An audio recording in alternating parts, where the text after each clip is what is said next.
नमस्कार। निराला कंस्ट्रक्शन के एक और नए वीडियो में आप सभी का बहुत बहुत स्वागत है।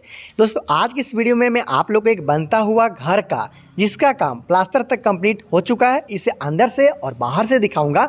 साथ में इस घर को बनाने में प्लास्टर तक का काम करवाने में कितना रुपए तक का खर्चा आया है, इसके बारे में भी आप लोग को पूरा जानकारी देना चाहता हूँ। तो चलिए लेट ना करते हुए पहले काम को देखते हैं, फिर देखते हैं कि आखिर इस घर को बनाने में अब तक मतलब प्लास्टर तक का काम कराने में टोटल कितना रुपए का खर्चा है वो आ चुका है। अगर आप वीडियो को पूरा देखते हो तो आपको अंदाज़ा लगेगा अपने बनने वाले घर के लिए कि आपको अपना काम को किस तरीके से करवाना है। साथ में प्लास्टर तक का काम अगर आप कराते हो तो आपका कितना रुपए तक का खर्चा है वो आ सकता है। सबसे पहले जान लेते हैं इस बनते हुए घर का साइज़ को। तो इस घर का जो साइड व्यू है या फिर जो फ्रंट व्यू है ये स्क्वायर फीट कितना है इसके बारे में बताऊंगा। सबसे पहले जान लेते हैं कि जो इसका साइड व्यू है वो कितना फीट का है। तो देखिए ये साइड व्यू है और ये 31 फीट का है। अगर इसका फ्रंट व्यू का बात कर ली जाए तो 41 फीट का है, मतलब 31 फीट बाई 41 फीट में बनता हुआ ये घर है। साथ में इस घर का जो साइड एलिवेशन है, जो साइड व्यू है, उसका काम का बात कर ली जाए तो सिंपल वे में यहाँ पे 10 इंच का पैरापेट वाल का काम किया गया है। 10 इंच का इसलिए लिया गया है ताकि ऊपर वाला तल में भी इसका जो रूम वगैरह का काम होगा वो किया जाएगा इसी दीवार पे। उसके साथ नीचे में देखेगा तो बिट डिज़ाइन है।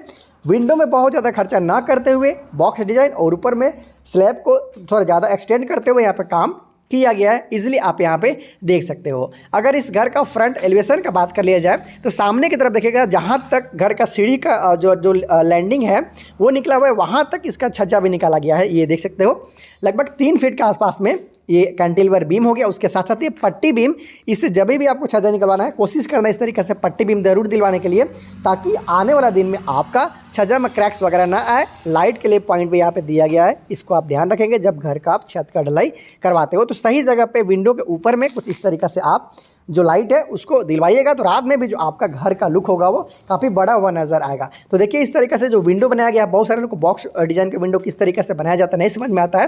तो देखिए 3 से 4 इंच इस तरीके से नीचे में ब्रिकवर्क कराना है, साइड में भी आप करवा सकते हो, ऊपर में इस तरीके से ढलाई के साथ आप स्लैब का काम करवा सकते हो। उसके बाद ये 10 mm के स्क्वायर सेट के साथ चीप एंड बेस्ट यहाँ पे जो ग्रिल है इसका काम आप देख पा रहे हो। हालांकि बहुत सारा ग्रिल का डिज़ाइन होता है, आप अपने अनुसार काम करवा सकते हो। मार्केट में 70 से 80 रुपये के हिसाब से पर केजी के हिसाब से आपको इजीली अवेलेबल रहता है, साइज़ के अनुसार आपको ये बन जाता है। तो देखिए कुछ इस तरीके से इसका साइड एलिवेशन और फ्रंट एलिवेशन में काम किया जा रहा है। दोस्तों बात कर लिया जाए इसका मेन इंट्रेंस का, तो मेन गेट का जो साइज़ है यहाँ पे देख सकते हो सीढ़ी रूम के नीचे में रखा गया है, जिसका साइज़ 7 फीट बाई 3.5 फीट का रखा गया है।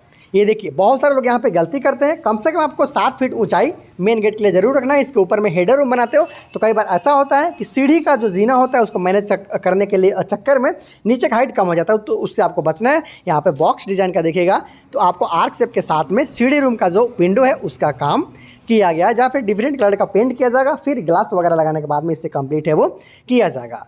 फ्रंट एलिवेशन का अगर बात किया जाए तो सिर्फ आपको एक ही विंडो नज़र आता है। अगर दूसरे तरफ भी सेम डिज़ाइन का विंडो रहता तो शायद इसका लुक और भी ज़्यादा बढ़ाया जा सकता था। कंस्ट्रक्शन कॉस्ट का वीडियो इसलिए बता दूं कि इस घर के सामने की तरफ लगभग 13 फीट बाई 9 फीट के आसपास का 3 ब्लॉक वाला सेप्टिक टैंक का निर्माण भी यहाँ पे किया गया। इसका खर्चा भी इसी घर का जो खर्चा है उसमें इंक्लूड किया हुआ है। तो काम आपने देख लिया, अंदर से देखा आपने कि 3 बेडरूम के अलावा hall, dining area, kitchen, toilet, bathroom के साथ में सीढ़ी का काम यहाँ पे किया गया है। बाहर से भी आपने देख लिया, घर के फर्श का जो काम है उसको आपने देखा कि यहाँ पे ढलाई के साथ में कंप्लीट किया गया है। बाहर में प्लास्टर तक का काम कंप्लीट हो चुका है। खर्च का बात कर लिया जाए तो इस घर के मालिक और ठेकेदार के अनुसार लगभग 13.5 लाख के आसपास में खर्चा इसमें अब तक आ चुका है, जिसमें लेबर कॉस्ट के साथ साथ मटेरियल कॉस्ट को भी इंक्लूड किया गया है। नक्शा बनवाने से लेकर अब तक का टोटल खर्चा बताया जा रहा है 13.5 लाख के आसपास। तो आप इस तरीके से काम करवाना चाहते हो तो 13.5 लाख के आसपास का आपको एस्टिमेशन रखना चाहिए। हालांकि जैसे जैसे घर कंप्लीट होगा स्टेप वाइज वीडियो में आप लोग के लिए लाऊंगा। ऐसे बहुत सारा बनता हुआ घर का डिज़ाइन और कंस्ट्रक्शन कॉस्ट के लिए चैनल को सब्सक्राइब जरूर कर ले। Thank you so